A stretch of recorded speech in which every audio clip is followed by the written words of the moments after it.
Welcome, Dr. James Beckett, Sports Card Insights. Another episode. Been having fun with these investment fallacies episodes, and actually got really excellent feedback on the counterexample episode that was with Jimmy Fisher. So I'm going to do a different version of a counterexample today, and it's kind of an affirmation of something that came out a little while ago. After I'd done a few of these, I listened to all the other podcasts that are in our industry. I mean, I love the hobby. I love the industry. I love cards. And there's an excellent podcast out there by Geoff Wilson, Sports Card Investors. He's strictly dealing with investing and investors. And I think that's terrific. I am going to deal with that on some level, but not exclusively. In fact, in the good old days with Beckett Publications, I really avoided giving any kind of investment advice. After all, we're doing price guides, and any advice could be considered either self-serving or prophetic, not in a good way. So hats off to Geoff Wilson. Excellent podcast. I highly recommend it. And he actually has the transcript of these 20 things that new sports card investors must know in order to negotiate this complicated hobby. I thought they were well written, and I want to comment on some of those. I encourage you to go to his. He's got them listed on his website. The article only lists them in reverse order. But first, thanks to the sponsors: Beckett Media, Beckett Grading, Beckett Authentication, ComC.com, Burbank Sports Cards, Mike Stadium Sports Cards, Heritage Auctions, Huggins & Scott Auctions, Topps, Panini, and Upper Deck.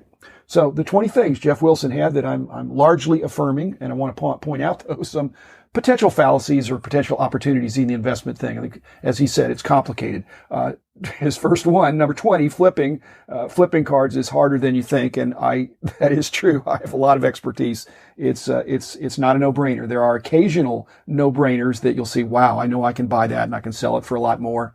But that doesn't always happen. But pounce on those when it does. And that means you've got the knowledge of knowing what a good deal is when you see it.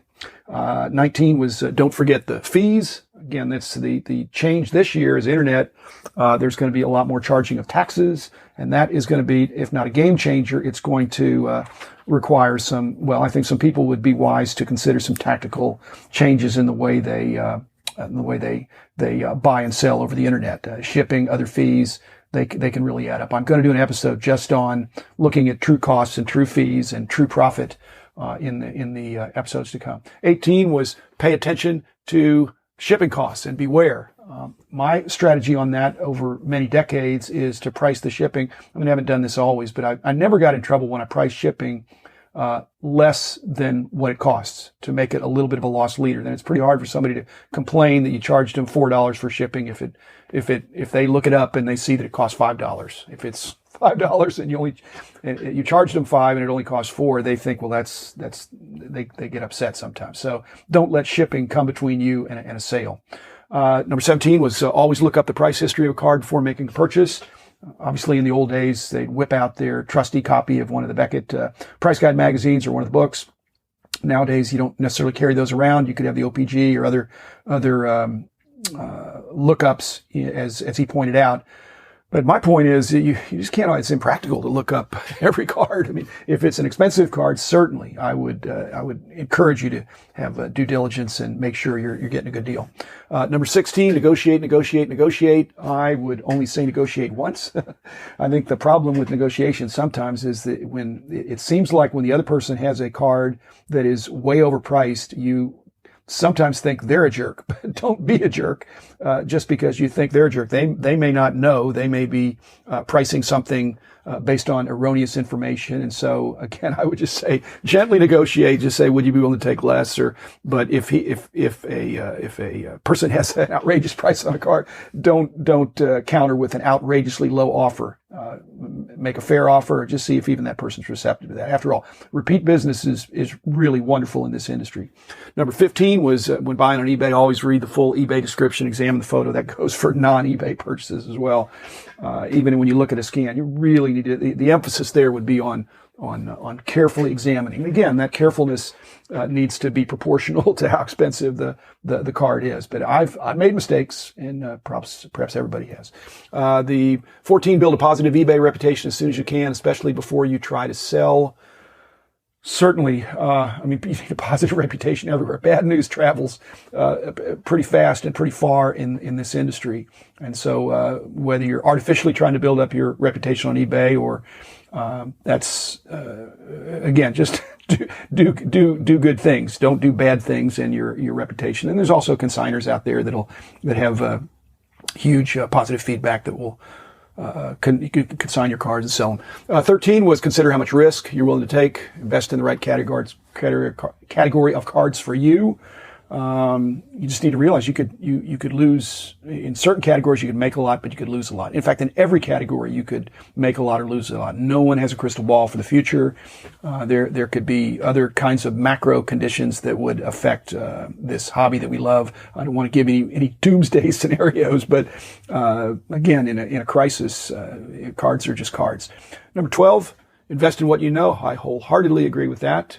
Again, in that what you know, I would encourage you to pick a niche, and then if that niche gradually expands, that's fine. But I think just say, what do I know? I know baseball. Well, you probably know either the older baseball or the newer baseball better. And the closer you are to things that you really know and understand, the better you're going to do. That's very true. I mean, Geoff Wilson talks about being that his day job, he's investing and doing, I guess, private equity kinds of things and entrepreneurial kinds of things. Well, it's true of my personal investments as well. I've done well when I understood. I've not done so well when I didn't know what I was investing in. Somebody told me it was a good deal, and I wasn't able to really fully evaluate on my own. And having that knowledge is power. 11 was just take the glamour positions: quarterback, home run hitters, basketball players, and score a lot of points. I'm not quibbling with that, other than when everybody's going after the very top guys in the best position, there can be some real opportunities with the second tier of players. The defensive side of the ball. At some point, they are attractive investments, and as well as more locally popular players in those same sports who may not be all stars, but are very well loved and have a following. Number 10, buy graded cards whenever possible. He left out BGS on that. I'm just joking. There's certainly PSA and SGC are excellent, and I suppose there are others too, but those are the three main grading companies. But BGS is an excellent choice, and as he points that out, if something is not graded, I am aware that there's some amazing, again, 99 out of 100 people in this industry are honest, but that 100th person, if you ask them, hey, this is a great card, how come it's not graded? You'd be amazed that 100th person could come up with a great, I haven't had time to get it graded. I just got it from this, estate sale, or this person, they didn't have a chance to get it graded yet.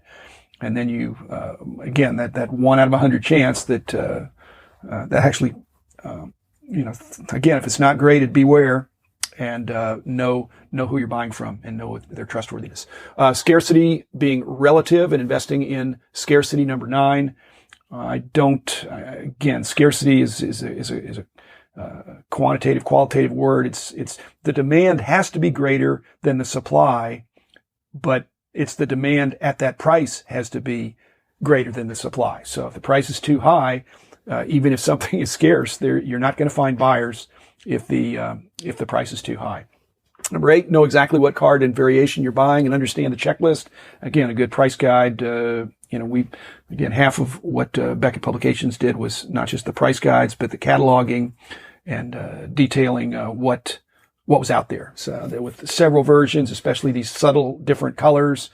We did an episode about card design preferences, about some of the difficulties of when the card companies are designing these products.